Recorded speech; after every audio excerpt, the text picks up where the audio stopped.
What are the strategies for church growth? Well, in this video, we're going to be breaking down multiple strategies for church growth coming up.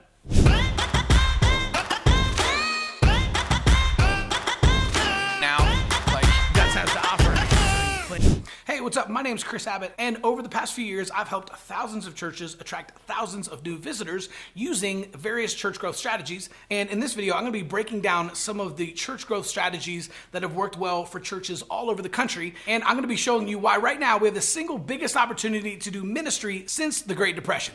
Let's dive in. Okay, number one, break the rules.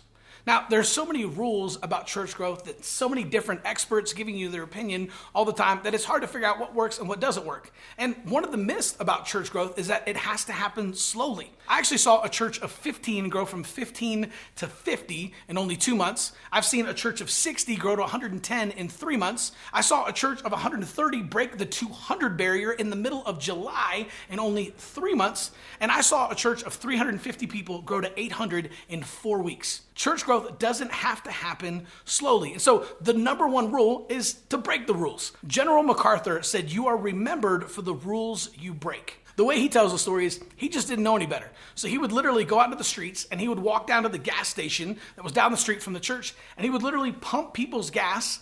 And then while he was pumping their gas, he'd say, "How can I pray for you?" This is a super weird way to grow a church, but he broke the rules and it worked, right? People would look at him and say, "Well, my marriage kind of sucks." So they say, "Okay, great, let's pray for your marriage." And then every single Friday and Saturday night, he's praying for 200 or 300 people, right? And then some of them say, "Hey man, why are you doing this? Do you work for the gas station?" He said, "No, I pastor a church down the street," right? And they'd say, "Well, what time's church on Sunday?" So he wasn't out there handing out invite cards or running direct mail pieces or all the other things that the gurus are going to tell you. He was simply doing ministry. In fact, we call this the gas station principle. And it basically goes like this. What most churches do is we invite people to church so that we can do ministry. And it seems to make sense, right? It's like, well, we've got to get them in the door so we can get them saved, get them baptized, get them plugged into a small group, or get them on a serve team. But we invite people to church so that we can do ministry. But when you break the rules, you flip that and you do ministry first, and then you invite people to church. That's what Pastor Bill did at the gas station, and that's why the church grew so fast. In fact, the church grew so fast that he got featured in Rolling Stone magazine and on MTV, back in the 90s when those were actually cool, and he got featured all over the country. Number two, start before you're ready. Here's the deal. Perfect timing is a myth. It doesn't exist. If you wait for the timing to be perfect, right, it's never going to happen. There's always going to be a reason not to launch Plan Your Visit or not to start using Facebook ads, right? You're always going to need more money or more resources or more volunteers, but perfect timing is a myth. It doesn't happen. Leaders know that they make their own perfect timing because the perfect timing is right now. So take imperfect action now and take your first step towards doing something to get outside of your comfort and start growing your church.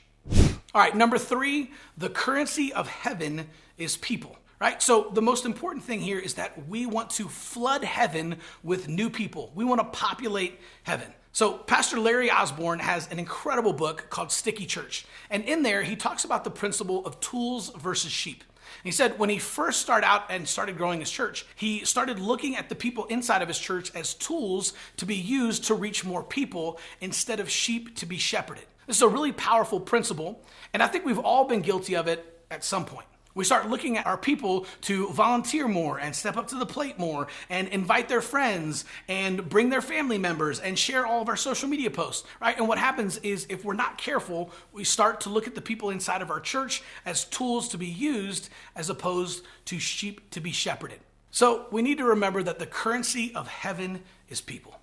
All right, so before I get to my last few points, I want to know, what rules have you broken at your church that went against conventional wisdom but actually worked and helped you to reach more people? Man, post them in the comments below. I want to know about the rules you're breaking, so post them in the comments.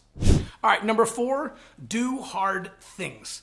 Now, this is the mark of every great leader. You can't get comfortable. You have to constantly play at the edge of your ability because it's only at the edge of our ability that we begin to expand our capacity. And so if we want to be better leaders, we have to expand our capacity, which means we have to be uncomfortable and do hard things. So sometimes that might be a really difficult conversation with a volunteer or a staff member. It might be letting somebody go that's worked for us for years. It might be hiring somebody on a leap of faith when we're really nervous about whether or not we're going to have the budget to actually be able to pay them every month, right? But leaders do hard things, and that's an important principle in church growth.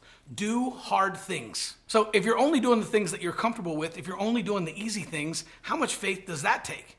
How much are you actually relying on God instead of just relying on yourself? So one of the biggest opportunities that I think we have right now is with the pandemic, it's completely turned the world upside down.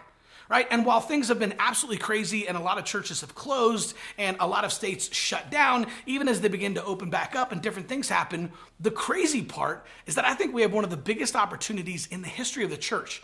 I mean, think about it. I haven't seen people this open to the gospel since 9/11, and I haven't seen an opportunity this big since the Great Depression. Everybody looks for leadership in a storm. And so while the world is going through some stuff right now, people are open to the gospel in ways they never have before. So the church needs to step up to the plate because we have a huge opportunity to be able to reach people for Jesus right now. Number 5, ready, fire, aim. Now, I admit this one kind of hits my personality perfect. I like this, right? And I know it's a lot harder for people who are planners or kind of type A personality, but this is how the fastest growing churches in America are growing their church.